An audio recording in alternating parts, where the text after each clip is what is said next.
sentido da vida. Não tenho nem certeza que a vida precise ter um sentido, mas o pavor da morte é tão grande que, graças ao defeito que temos, criamos deuses. Que defeito é esse? Bom, somos os únicos seres deste planeta que raciocinam e pensam. Nós, os humanos, raciocinamos e pensamos. Então nos metemos a questionar tudo à nossa volta e cismamos de encontrar um sentido para a vida. E quando não encontramos esse sentido, criamos deuses. O que motiva um vídeo como este é o inusitado do mundo atual, a necessidade de um norte que possa garantir não só a sobrevivência psicológica, como um mundo melhor para se viver. Aqui cabe entender o que significa ter um norte. Nos tempos antigos, a sabedoria vinha do Oriente. Então se usavam as expressões orientado e desorientado. Você sabia que Jesus era oriental? Ele nasceu em uma região que era conhecida como Oriente Médio e hoje é conhecida como Oriente Próximo.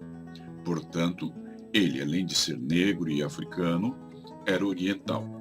Mas hoje em dia as expressões orientado e desorientado caíram em desuso. Hoje em dia se valoriza muito o dinheiro e os países do primeiro mundo, que em sua maioria se localizam no hemisfério norte. Então passamos a usar a expressão norteado e desnorteado. Agora eu vou apresentar alguns pontos que nos foram dados por um cientista que acreditava em Deus. Mas peço que você tenha o bom senso de pensar nesse Deus como uma visão científica de Deus.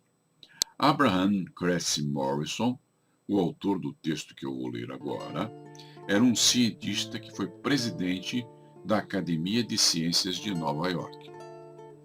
O título desse texto dele é Descobrindo Deus Cientificamente, a diferença entre crer e saber. Ainda estamos no amanhecer da era científica, mas quanto mais surge a luz, mais e mais se revela a obra de um Criador inteligente. Através da matemática, podemos provar sem erro que o nosso universo foi projetado e executado por uma grande inteligência. Suponha que você coloque em seu bolso 10 moedas enumeradas de 1 a 10 e que tente retirá-las na ordem numérica. Matematicamente, sabemos que a chance de pegar a moeda número 1 logo na primeira vez é de 1 em 10. De pegar a moeda número 1 e número 2 em sequência é de 1 em 100. De pegar as moedas de 1 a 3 em sequência é de 1 em 1000. E assim por diante. Sua chance de conseguir pegar todas as moedas na sequência correta seria de 1 em 10 bilhões. Seguindo o mesmo raciocínio, é impossível a vida na Terra ter acontecido por acaso. A Terra gira em seu eixo, cerca de 1000 milhas por hora, na altura do Equador. Se ela girasse 100 milhas por hora, nossos dias e noites durariam 10 vezes mais, e o Sol provavelmente queimaria e destruiria toda a vida vegetal no primeiro dia, e quando a noite chegasse, seria tão longa que congelaria qualquer broto que eventualmente sobrevivesse. O Sol, fonte de nossa vida sobre a Terra, tem uma temperatura de 10.000 graus Fahrenheit. Isso na sua superfície. E nossa Terra está na distância exata para que esse calorão nos esquente apenas o suficiente. Se o Sol nos proporcionasse apenas a metade desse calor, congelaríamos, e se desse um pouco mais do que dá, torraríamos. A Terra se inclina num ângulo de 23 graus, proporcionando as estações do ano. Se não tivesse essa inclinação, fluidos oceânicos gerariam continentes gelados. Se a nossa Lua estivesse um bocadinho mais distante do que está, nossas marés submergiriam os continentes 2 vezes por dia. Até mesmo as mais altas montanhas se encobririam. Se a crosta da Terra fosse apenas 3 metros mais espessa, não haveria oxigênio para a vida. Se o oceano fosse só 3 metros mais profundo, o gás carbônico e o oxigênio seriam absorvidos e a vida vegetal não poderia existir. Este texto do Morrison está publicado integralmente em português no site da Igreja da Ciência Divina. Quem estiver interessado pode pesquisar na internet, bastando procurar por Igreja da Ciência Divina. Mas o mundo tem passado por muita evolução científica desde que esteve aqui o Morrison. Quando se procura um norte para esta vida que dura tão pouco, como não encontramos sentido para a vida, criamos deuses. Montaigne, um famoso pensador francês, disse uma grande verdade. O homem é certamente um doido varrido. Não consegue criar um verme sequer, mas cria deuses às dúzias. Essa coisa de pensar na existência de um Deus é a preocupação da humanidade desde tempos imemoriais. Teve um pensador francês, cujo nome era Voltaire, e ele disse: "O mundo me intriga. Não posso imaginar que este relógio exista e não haja relojoeiro." Procure perceber que falar de Deus não tem nada a ver com falar de religião. A própria Bíblia é um exemplo disso. Hoje existem softwares inteligentes que você pode instalar em seu celular ou no computador que contém a Bíblia inteira. E o melhor desses softwares é que ele permite a você pesquisar o que quer que seja que esteja na Bíblia. E esses softwares, se você pesquisar com a ajuda deles, vai descobrir que a palavra religião só é mencionada na Bíblia 3 vezes, enquanto a palavra Deus ou o Senhor é mencionada centenas de vezes. Jesus não criou uma religião. Ele disse a Pedro que através dele criaria uma igreja, não uma religião.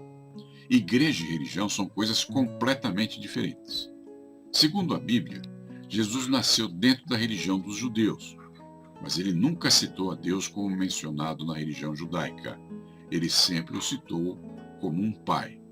Ele ia ao templo todos os dias, mas não praticava a religião do povo judeu. A Bíblia, por exemplo, afirma que Deus é onisciente, onipresente e não faz discriminação de pessoas. Na Bíblia está escrito acepção de pessoas, ao invés de discriminação, mas o sentido é o mesmo. Pense na única coisa que é onipresente, onisciente e não faz discriminação de pessoas em todo o universo. É a natureza. A natureza é onipresente porque está em todo lugar. A natureza é onisciente porque suas leis funcionam da mesma forma em todos os lugares. Por exemplo, a lei da gravidade é a mesma aqui nesta cidade onde eu estou, que é Sorocaba, lá em São Paulo, em Tóquio ou em Amsterdã. Quanto à discriminação, que na Bíblia é chamada de acepção de pessoas, se a Madre Teresa de Calcutá pulasse de um prédio de 20 andares, ou se Hitler fizesse isso, ambos iriam se esborrachar. Portanto, não há discriminação de pessoas diante das leis da natureza. A natureza não trata de forma diferente o branco, o negro, o amarelo, o pele vermelha e nem o pobre nem o rico. As leis da natureza são iguais para todos. Na antiguidade, Deus era a mãe natureza. Portanto, os deuses daquela época eram deuses imanentes. Eles existiam na natureza, eram a própria natureza. A palavra imanente significa algo que está inseparavelmente contido na natureza. Mas aí veio um filósofo grego chamado Platão e descobriu que teria mais ibope se prometesse algo que não pudesse ser verificado, e criou o Deus transcendente, ou seja, um Deus que não pode ser percebido, nem visto, nem julgado, nem provado, nem comprovado, porque ele está fora da natureza e para conhecê-lo só depois da morte. Mas para nós não interessam os deuses criados pelos homens, porque os homens são falhos. Eles não estão interessados na verdade. Mesmo a Bíblia afirmando, buscai a verdade e a verdade vos libertará, os homens não estão interessados na verdade. Dizem provérbios populares, a verdade é amarga, a mentira é doce. Verdades há que são amargas como o fel, e mentiras que são doces como o mel. No mundo onde a mentira é a regra, falar a verdade é provocação. Muitos preferem a ilusão confortável da mentira do que a crueza da verdade. Por que os assuntos sobre religiões não devem ser discutidos? Porque existe uma grande distinção entre fatos, opiniões e crenças. Se eu torço para um time de futebol, o mais comum é que eu diga que meu time é melhor. Eu tenho 2 filhos. O mais velho é corintiano e o mais novo é palmeirense. E cada um deles afirma que o time deles é o melhor. Isso são opiniões.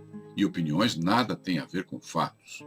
Se existe um torneio, um campeonato, aquele que o vence é o melhor, mesmo que seja por pouco tempo, até o próximo torneio ou campeonato ser realizado.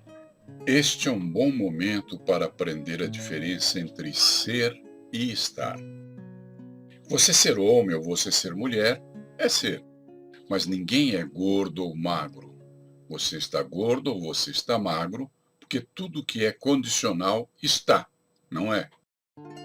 E os autores da Bíblia foram sábios, porque quando se referem ao Deus da Bíblia, dizem que o nome dele é Eu Sou. Pense bem, todos os seres vivos não são, eles apenas estão. No momento você está vivo, em um próximo momento mais próximo do que você possa supor, você estará morto. E esses dois estares não têm nada a ver com o que você é.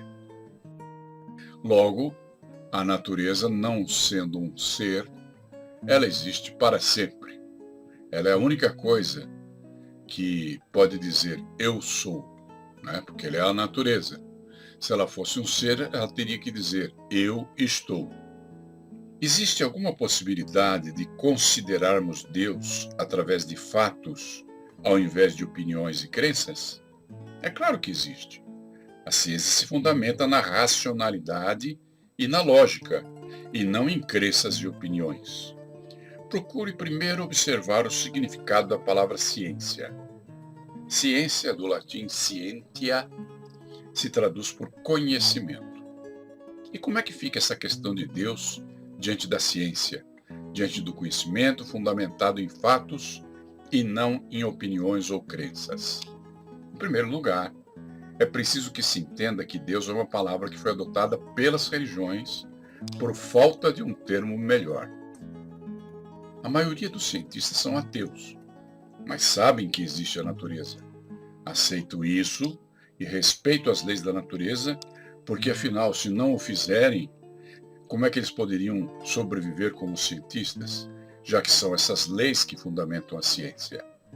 Mas eles não veem analogia entre a natureza e Deus por causa de Platão, que criou um Deus transcendente e que através da religião nos ilude, tentando nos fazer crer que a vida não é real, e que este mundo não é real, e que a verdadeira realidade é o que está além da vida. Então vamos analisar essa questão à luz da ciência. É possível que exista alguma coisa que chamamos de Deus por uma questão de não possuirmos um termo melhor? De onde surgiu o universo? Considerando-se que a matéria seja apenas a condensação da energia, como afirmam os cientistas, se a matéria existe, teve uma origem. As coisas podem surgir por acaso? Segundo o Buda, não, pois todas as coisas têm originação dependente. Para que haja originação dependente, ou seja, tudo que existe depende de uma causa externa que a criou, é preciso que exista ação, e toda ação é verbo. Todo verbo indica uma ação. Em João 1,1 se diz: no princípio era o verbo, e o verbo estava com Deus, e o verbo era Deus. A originação dependente indica interação entre as coisas e seres, e a interação é uma forma de ação. Interação implica em movimento, e se não há movimento, nada se faz. Os objetos não se movem por si mesmos. Têm que ser movidos por algum tipo de força externa. E isso nos leva à frase de Shakespeare, que diz que existem mais coisas entre os céus e a terra do que possa supor nossa vã filosofia. Se estivermos realmente interessados em saber de Deus, que é bem diferente de tentar provar que determinado Deus existe, temos a opção de usarmos o raciocínio substituindo a necessidade de encontrar a Deus através da revelação. Tentar provar que determinado Deus existe sempre será uma questão de opinião e crença, Ao passo que, se você raciocinar, concluirá que existe alguma coisa que chamamos de Deus por falta de uma definição melhor. Essa alguma coisa chamo de causa primeira eficiente. Então, não vamos utilizar a palavra Deus. Vamos usar a expressão causa primeira eficiente. Até aqui, podemos concluir que o universo resulta de constantes mudanças sequenciais que implicam em movimento. Se há movimento, há ação. E se há ação, há verbo. Um objeto não pode se mover por si mesmo. Pare um pouco e reflita. Você consegue perceber que os objetos não se movem por si mesmos? Este é um ponto importante. Se os objetos não se movem por si mesmos, e se há movimentação em algum lugar, então essa movimentação tem sua origem na originação dependente. Por exemplo, você vê que uma cortina se move, então há um elemento externo que move a cortina. Pode ser o vento, pode ser uma mão, mas seja o que for esse elemento, a cortina não se move sozinha. Se há um elemento externo que a move, então o movimento da cortina depende desse elemento externo. Daí esse nome, originação dependente. Um objeto só se move quando recebe um puxão ou um empurrão que venha de fora de si mesmo. Você consegue perceber isso? Ficou claro? E se há necessidade de um empurrão inicial, então você pode mover esse empurrão para trás, ad infinitum, até chegar à causa primeira. Esse empurrão teve que se iniciar em algum lugar, não é verdade? E se é essa causa primeira que causa o empurrão, fica melhor se a chamarmos de causa primeira eficiente, já que eficiência é a capacidade de mover as coisas, a capacidade de produzir resultados através da ação. Hoje em dia, a ciência já comprova que não existe nada que seja sobrenatural. Aquilo que chamamos de sobrenatural é apenas um nome que damos para tentar entender alguma coisa que ainda não entendemos. Muito daquilo que não entendíamos no passado chamávamos de sobrenatural. Mas a ciência está evoluindo e vai explicando as coisas e percebemos que tudo passa a ser natural quando entendemos. Sobrenatural é o nome que damos para as coisas que ainda não entendemos. Quando a pessoa é simplória e tenta desesperadamente dar um sentido para a vida, usando opiniões e crenças, sem usar a lógica, ela encara aquilo que para ela é sobrenatural e passa a dar a essas coisas um sentido mágico que ela chama de divino. Você já viu ou presenciou algum fenômeno dito sobrenatural? Se viu, você viu isso aqui, onde você vive, não é? Você não viajou para fora do planeta Terra para vivenciar ou presenciar esse fenômeno, não é? Se foi aqui, se foi neste planeta, se este planeta está inserido neste universo e se ele é regido pela natureza e pelas leis naturais, o fenômeno que você viu é um fenômeno natural, não um fenômeno sobrenatural, mesmo que você não o compreenda. Por inferência, algumas pessoas chamam essa causa primeira eficiente de Deus, embora seja um nome bem desgastado. Chamar a causa primeira eficiente de Deus gera 3 problemas. O primeiro problema de se chamar a causa primeira de Deus é que, ao fazê-lo, você já começa a pensar em um ser. A natureza é algo fantástico para nós. E como ela é muito complexa, abrangente e incompreensível, mesmo com o avanço atual da ciência, às vezes ainda não conseguimos compreendê-la completamente. E nos parece mágica, sobrenatural e divina. Mas só porque não compreendemos completamente a natureza, não precisamos considerá-la como um ser. Eu disse que chamarmos a causa primeira eficiente de Deus gerava 3 problemas. O primeiro é essa questão de confundirmos a natureza com um ser. Mas fica ainda pior com o segundo problema, que começa quando você passa a pensar que esse ser criado por sua imaginação, que teme em confundir a natureza com um ser, tem a nossa imagem e semelhança. As espécies surgem e desaparecem, não duram para sempre. Os dinossauros existiram por um bom tempo por aqui. Eles existiram por milhões de anos. Não são 1000 anos, nem milhares de anos. São milhões de anos. e desapareceram completamente. Todos os anos, 10.000 espécies são extintas na Terra. Não é meia dúzia de espécies, não são 100 espécies, não são 1.000 espécies. São cerca de 10.000 espécies que desaparecem de nosso planeta todos os anos. O homem é um ser de uma espécie extremamente recente e que vai desaparecer algum dia, talvez mais rápido do que você pensa, considerando o mal que ele faz para o nosso planeta. É uma grande presunção nossa supor que sejamos a imagem e semelhança de algum ser superior. Nossa espécie vai desaparecer para sempre e a natureza, o universo, nem vai se lembrar da gente.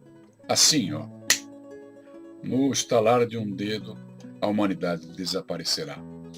E será que pode ficar ainda pior? Pode. Ainda não falamos do terceiro problema.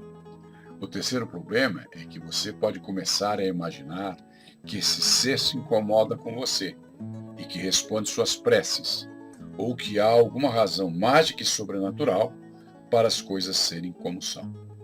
Não é que a oração não funcione, ela funciona, e eu vou falar sobre isso daqui a pouco, mas atribuir o resultado dessas preces à existência de um ser que responda às suas preces é ir longe demais. A natureza não é um ser. Essa causa primeira eficiente provocou um efeito e esse efeito fez dessa causa uma causa eficiente.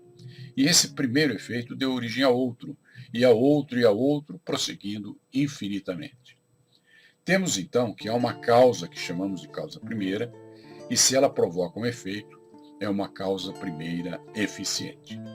Só que nessa sequência de acontecimentos, há uma evolução. Ou seja, coisas vão surgindo e se aperfeiçoando, evoluindo, se você preferir. Evoluem umas a partir de outras, o que significa que em determinado momento do tempo, certas coisas não existiam e passaram a existir em algum outro momento, como consequência de outras coisas que existiram antes delas. Seja como for, a lei da evolução nos assegura que o que é imperfeito é descartado e substituído por algo com um nível de perfeição maior. E é por isso que não usamos mais tochas para iluminar. Preferimos acender uma lâmpada. Nesses termos, há o aperfeiçoamento contínuo, ou evolução, se você preferir, mesmo que não sejamos capazes de o perceber. Isso também me faz crer que a própria vida é uma forma de evolução, já que os objetos não parecem ter consciência de si mesmos. Bem, se você cogita a respeito de um Deus da ciência, é até aí que você pode ir. Se for além disso, estará indo para o campo da opinião e da crença, e não estará mais seguindo o que pode existir como fato. O que concluímos disso tudo? Que esse Deus da ciência não é um ser, é apenas uma causa primeira eficiente. Se é fato, como afirma a ciência, que o homem é feito do mesmo material de que foram feitas as estrelas, podemos dizer que essa é a maneira que mais nos aproximamos dessa causa primeira eficiente. Dizer que somos a imagem e semelhança dela é uma opinião, é uma crença, não pode ser um fato. Crer que essa causa primeira eficiente se incomode com a gente também não é um fato, é crença e opinião. O fato é que essa causa primeira eficiente funciona dentro das leis da natureza. Supor que essa causa primeira eficiente ouve e atende suas preces é opinião e crença, não é um fato. Agora vamos rever estes 15 fatos que eu passei a você para podermos prosseguir futuramente. Primeiro fato: só criamos deuses porque a vida parece não ter sentido. Segundo fato: o homem não é capaz de criar um verme, mas cria deuses. Terceiro: só a natureza é onisciente, onipresente e não faz acepção de pessoas. Quarto: há dois tipos de deuses criados pelos homens: os imanentes e os transcendentes. Quinto: a maioria prefere a mentira no lugar da verdade. Sexto: fatos corrigem crenças e opiniões. Sétimo: ser é diferente de estar. Quando você está, isso não significa que você seja para sempre. Oitavo: para tratar de Deus são melhores os fatos do que as crenças e opiniões. Nono, os objetos são movidos por uma força externa. Décimo, se levarmos a ação ou o movimento lá para trás, até a origem das coisas, chegamos ao que é chamado de causa primeira eficiente. 11º, a toda ação externa que move as coisas chamamos de originação dependente. 12º, tudo que existe é natural, nada existe de sobrenatural. Chamamos de sobrenatural ou divino apenas o que não entendemos. 13º, a natureza não é um ser. 14º, não somos a imagem e semelhança de um ser superior. Isso é apenas a presunção de uma espécie que já nasceu destinada à extinção e que vai desaparecer em um estalar de dedos. 15º fato. Não é que a natureza não responda a nossas preces e não se incomode com a gente. A questão é que ela não é um ser, e, portanto, não há um ser que responda às nossas preces ou que se incomode com a gente. No entanto, existem pesquisas científicas que comprovam que as preces funcionam. O Dr. Larry Dossey é um médico norte-americano que era ateu. Não se conformava com a crença de que pacientes que recebiam orações se curavam mais rápido do que as pessoas que não recebiam. E resolveu realizar uma pesquisa para provar que isso não era verdade. A pesquisa foi realizada da seguinte forma: os pacientes foram divididos em 2 grupos, o grupo experimental e o grupo de controle. As pessoas do grupo experimental recebiam orações de grupos de oração que não as conheciam, que não entravam em contato com elas e que apenas recebiam seus nomes para orar por elas.